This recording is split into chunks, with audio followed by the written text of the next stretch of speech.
Hey guys, I hope everything is going well, and this video is a start to a new series I go into, where we talk about the gameplay loops of games and trying to understand what makes them so addicting and engaging to its audience. Before we begin, I do want to make note that this is just talking about the gameplay loop of the game.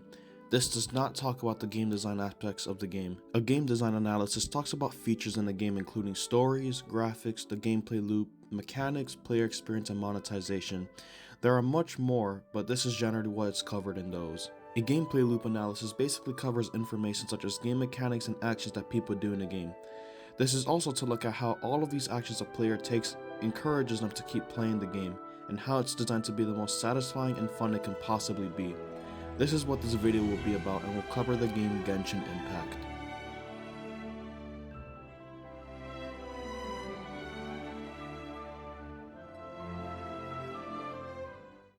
Now, to start this off, we need to know what different things a gameplay loop consists of. These things are a primary loop, a secondary loop, and a tertiary loop. A primary loop is what the player will be doing in a game from second to second. A secondary loop is what the player will be doing from minute to minute. A tertiary loop is described as what players will be doing from hour to hour.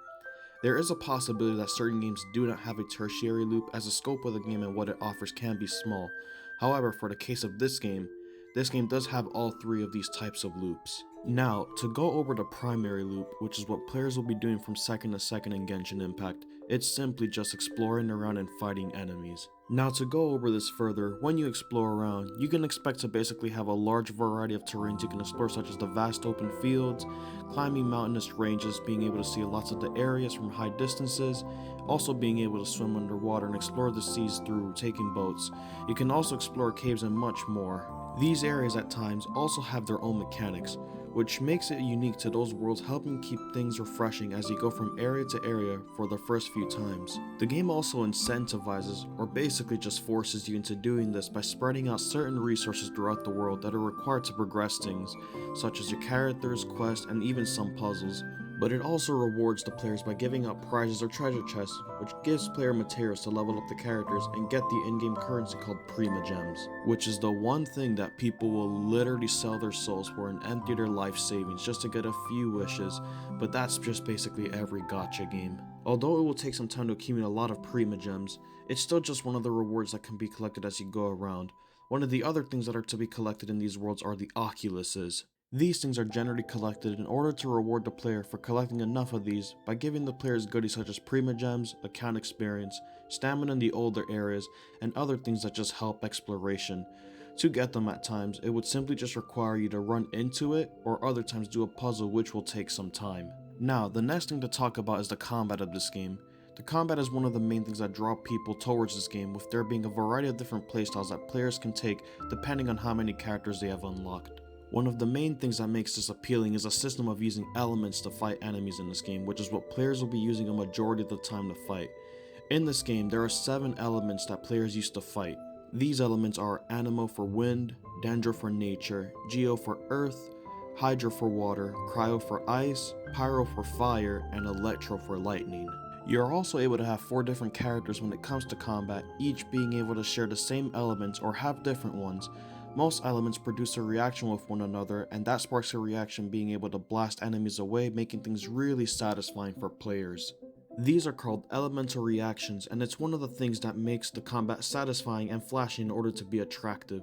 One thing to note here for this primary loop is that the team at HoYoverse made sure to make this combat as satisfying as possible in this game by introducing many elements such as flashing numbers on the screen in multiple different colors, showing off the elements to make the players feel very powerful. This captivates people even more into the game, and since this game is primarily marketed towards casuals and trying to get as many people into the game as possible, whenever newer players go in and see all these things happening, it looks colorful and enjoyable, and makes them want to do it more. This makes them try other characters with different elements and abilities to see what else they can do with this, which is what makes them most of their money, and this is the primary loop of what players will mostly be doing from second to second. Now, for the secondary loop, which is what players will be doing from minute to minute, players will be working on the progression of their characters in order to be able to do more in the primary loop, which again revolves around exploration and combat. Usually, the secondary loop is meant to enhance the primary loop further, so to apply these terms for this game, There are rewards for when players do the primary loop successfully, as in doing the exploration and defeating enemies. Players are rewarded currency in the form of Primogems, which is given to you from most actions in the game.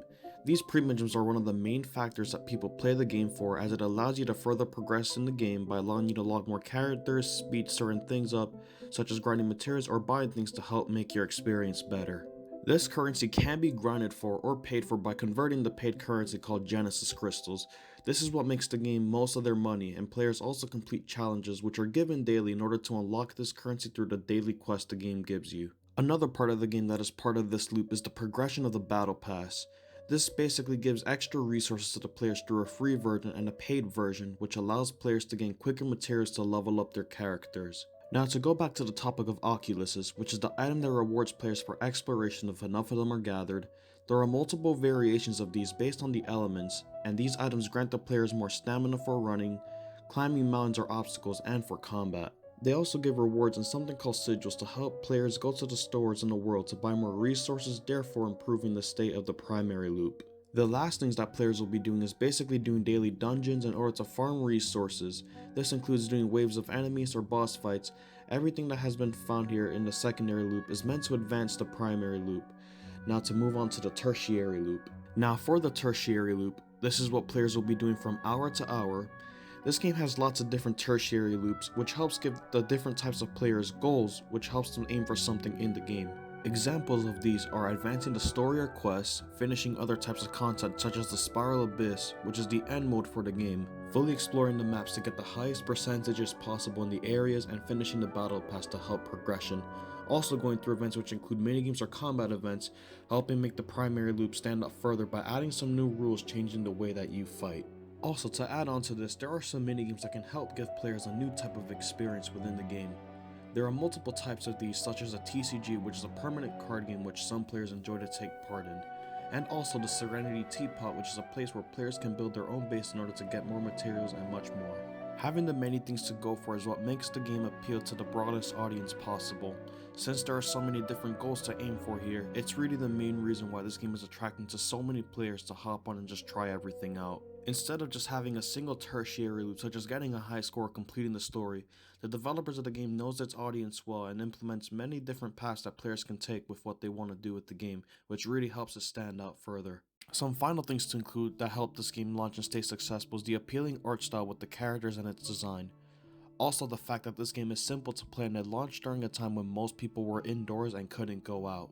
It launched on multiple platforms as well, which includes mobile consoles and on PCs, which helped the game reach the biggest audience possible. This game also takes little bit of time to progress each day to get what you need, which can help players play the game more over time and pursue what they want to do in the world. And to finish this off, the consistent updates which gives the players some form of content to keep coming back to try out the new things the game has to offer every few weeks.